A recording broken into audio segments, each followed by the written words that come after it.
Bismillahirrahmanirrahim. Assalamualaikum. Hi everybody. This is Shagufta and welcome my channel Learn English and Computer with Shagufta Salam. Today I am going to teach you complete sale invoice और estimate sheet.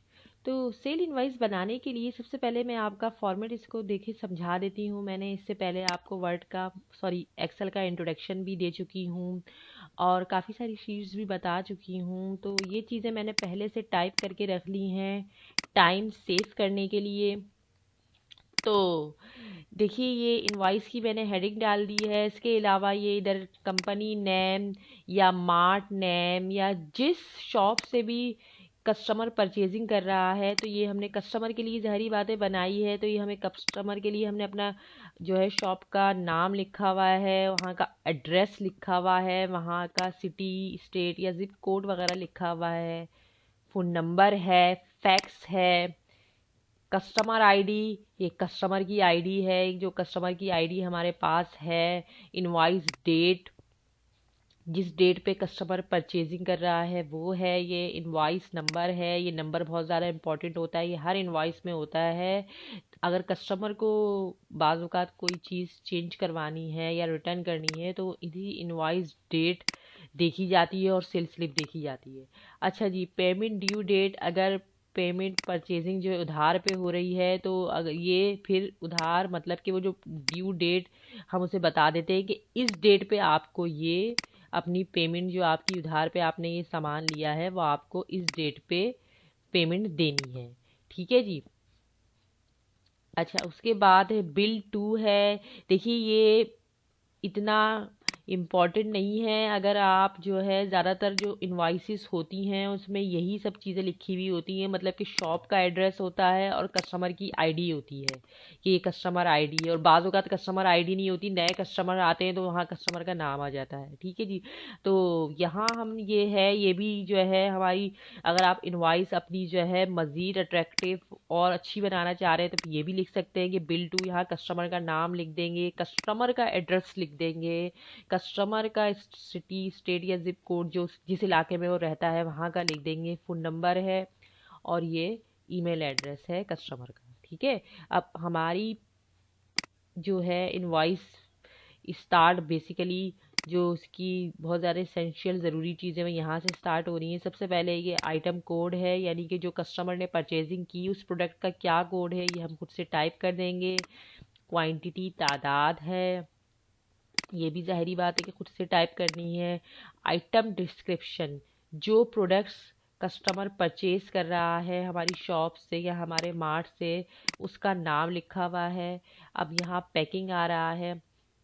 देखिए packing यहाँ समझने वाली बात है। Packing का मतलब क्या है, जहाँ भी पैकिंग का वर्ड आ रहा है तो मतलब ये बॉक्स का बता रहे हैं कि एक बॉक्स में कितने हैं।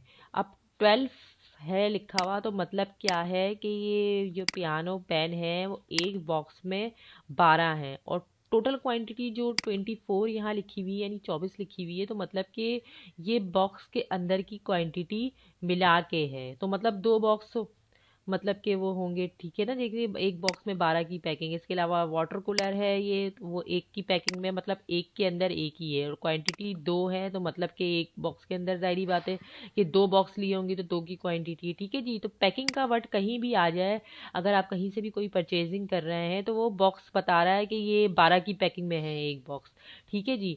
अच्छा, ट्रेड वो प्राइस जिस प्राइस पे हम कस्टमर को दे रहे हैं। ठीक है जी।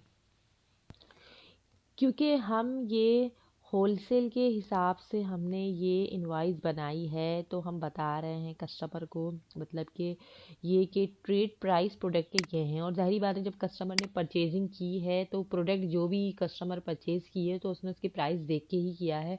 रिटेल प्राइस मार्केट प्राइस है कि मार्केट में ये प्रोडक्ट इतने की अवेलेबल है कि अगर आप ये प्रोडक्ट सेल करने के लिए लेके जा रहे हैं, आपको भी आगे सेल करनी है कहीं, तो इसके रिटेल प्राइस ये चल रहे हैं या खुद ख़रीद रहे हैं अपने यूज़ के लिए तो हमारी होलसेल की शॉप है और आपको ये हम ट्रेड प्राइस ये प्राइस में देंगे, ये रिटेल प्राइस मार्केट प्राइस चल रही है।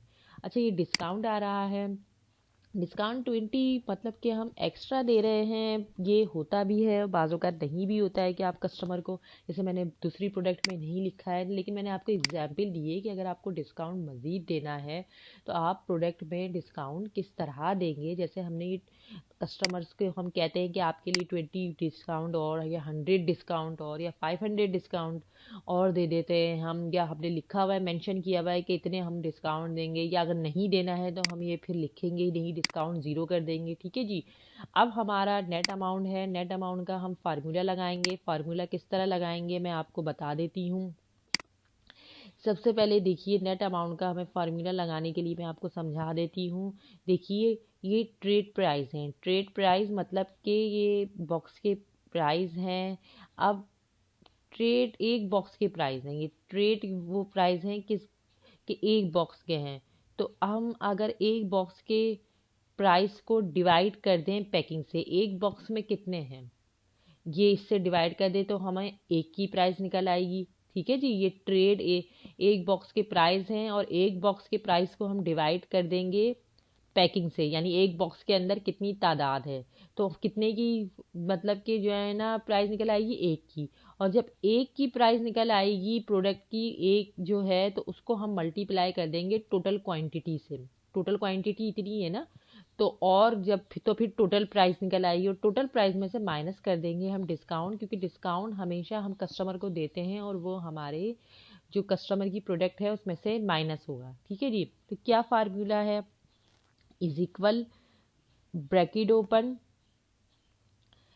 ट्रेड, डिवाइड कर देंगे हम इसको पैकिंग से, ब्रैकेट क्लोज,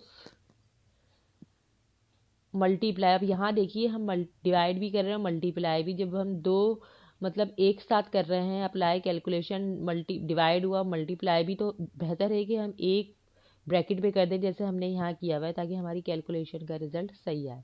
ठीक है जी। मल्टीप्लाई सिलेक्ट क्वांटिटी और minus select discount.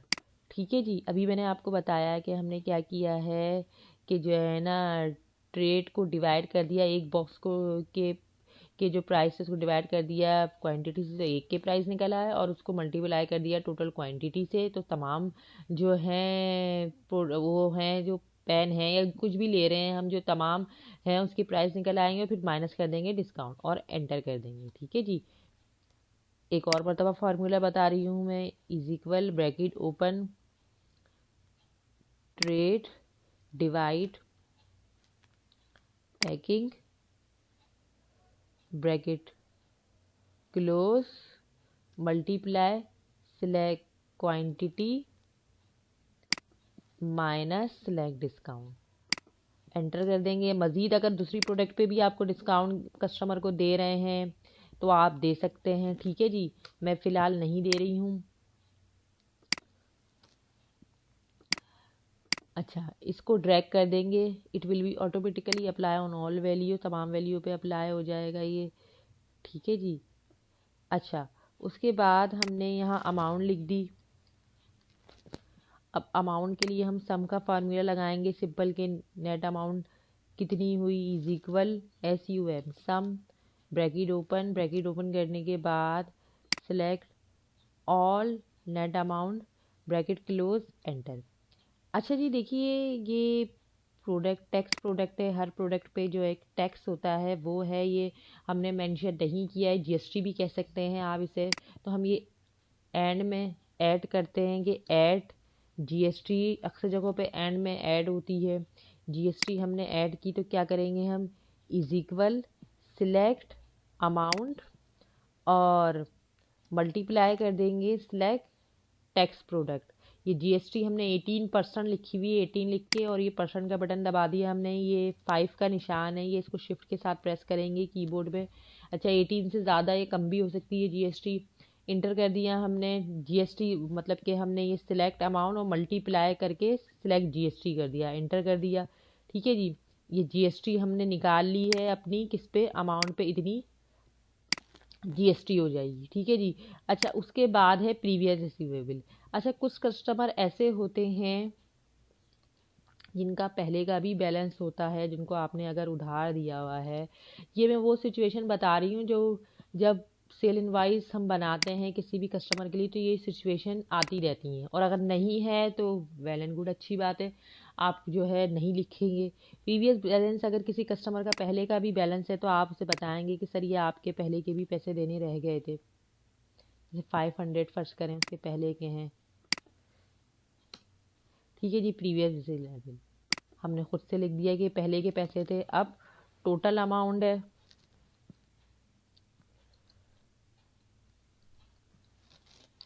Total amount कैसे निकालेंगे हम, प्लस कर लेंगे तीनों को, is equal select amount plus, ये जीएसटी भी ज़ाहिरी बात है इसमें प्लस होगी, प्लस ये पहले के भी पैसे देने रह गए थे, ठीक है जी।